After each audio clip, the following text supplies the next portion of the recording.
Shalom Aleichem, everyone. We're continuing Hachseg's learning of the Pele Yoetz, day number 159, starting a new chapter today called Giluach, grooming oneself, shaving, cutting hair, and the like.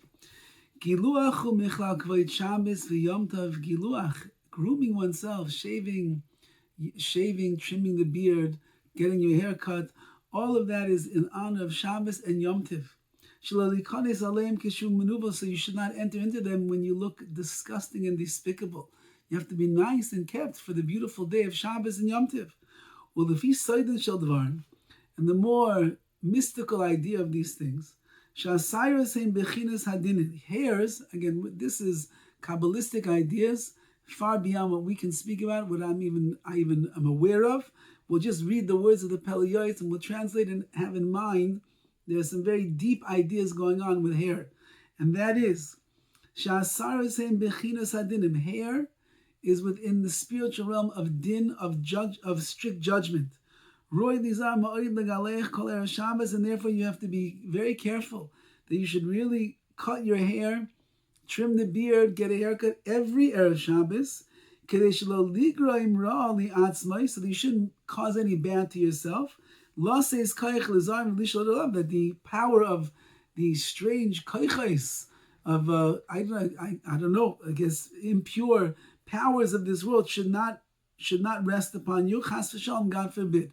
So according to the Pele Yoetz over here, a person should really get the haircut every single Erev Shabbos. And on top of that, you should make sure to shave, cut the hair and the like, before Chatzos, before midday of Friday afternoon. Because after midday, whose manshim miskaberes haklipa, the klipa, the shell, so to speak, which contains the forces of tumah, of impurity, and kind of locks and blocks the kedusha that you have inside, that is also being misgaber. It strengthens itself after Chatzos. And therefore, I guess whatever judgments are there in the hair, somehow it's not going to get off. And therefore, there's a warning over here that on Erev Shabbos, a person should be makpid, not only on a Monday, Tuesday, Wednesday, Thursday, if they cut their hair then, should they do it before Chatzos, even on Erev Shabbos, which is a very busy day. There's a lot going on. Try your best, says the Pele Yoetz, get your hair cut before Chatzos. Now, if Rosh Chodesh falls out on Erev Shabbos on Friday afternoon, then you should cut your hair on Thursday instead of Friday.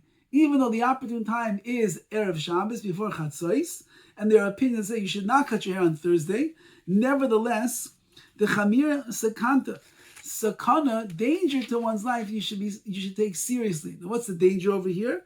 Yehuda Chassid, very famous Sefer, the Tzava of Rabbi Yehuda Chassid, he brings out many, many different things over there that he holds are sakana, are dangerous to do, and he holds cutting one's hair and cutting one's nails on Rosh Chodesh is an issue of sakana, of bringing danger to a person.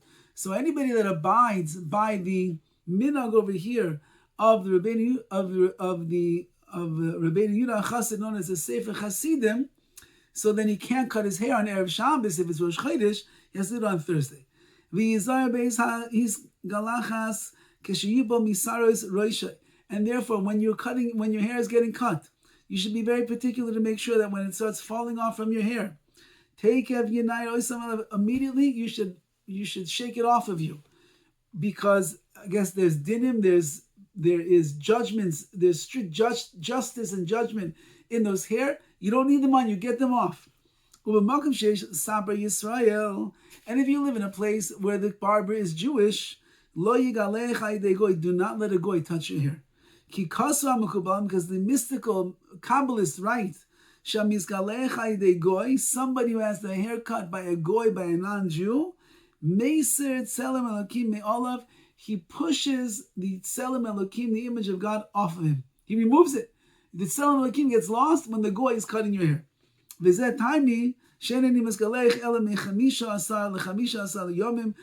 Pele Yoetz bemoans the fact that apparently the only barber in his town was a goy. So he says, even though I should really be shaving and cutting my hair every week, Nevertheless, I only do it every 15 days. Why? In order to choose the lesser of the evils. Even though there is a tikkun, there is a way to solve the removal of the tzelem elokim. Halev mehases, my heart still is it's bitter about such things. So he says, what's the takan? If a goy has to cut your hair, what should you be thinking about while he's cutting your hair? Sports? Politics? The parsha? What should you be thinking about? He says you have to think about the name Elokim. And you think Aleph, Aleph Lamed, Aleph Lamed Hey, Aleph Lamed Hey, and a Yud, and Aleph Lamed Hey, a Yud, and a Mem. And you think about spelling the name of Elokim. And if you think about that, it will somehow combat the forces that the goy who's cutting your hair is doing, and therefore you won't lose your tzelem Elokim. And before you get your hair cut, you should say, Hashem created man in his image, B'Tselem Elokim Bara, so in the image of Elokim, he created him. And that also will be the force that will push away the leaving of Yitzelem Elokim. And after you get your hair cut, whether it's by a goy, by a Jew, wash your hands. We do 3 times on each hand. And we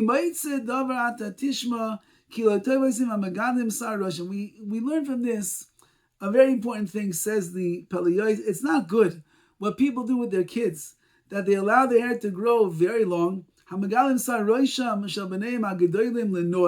let it grow over the nice chup over there that it looks nice, and the big wavy hair and everything. Again, this is the Pele Yoetz is talking over here. This is not me. This is the Pele Yoetz that is saying. And they make it look so nice. They can play around with their hair.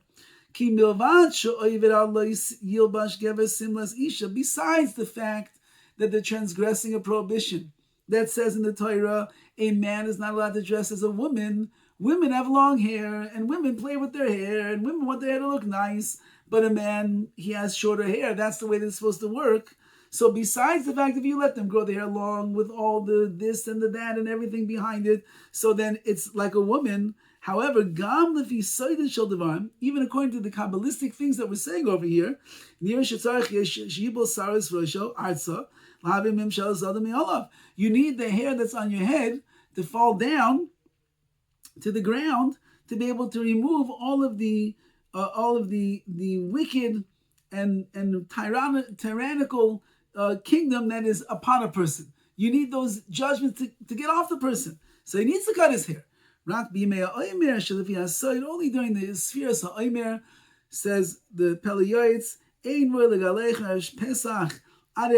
we don't cut hair from Erev Pesach until Erev Shavuos. This was the minhag of the Arizal, and that's what he says you do. We have different customs when you can cut your hair, when you shouldn't cut your hair. Says the Pele Yoetz, that's what a person should do. Certainly, if you hold by the Kabbalistic things in your life, the Arizal and the like, he says this is what a person should do. But before you start, you say, this is what I'm going to do from Erev Pesach until Erev Shavuos. And that's what a person should really do by any custom that is good. Always say, bli neder, I'm going to try. But bli neder, I'm not making a neder, I'm not making a vow, and therefore if he can't keep it up, he can't keep it up. That's the beginning here that he writes about kiluach, about shaving, about cutting hair, and the like. We have more to go tomorrow, be'ez Hashem. All the best.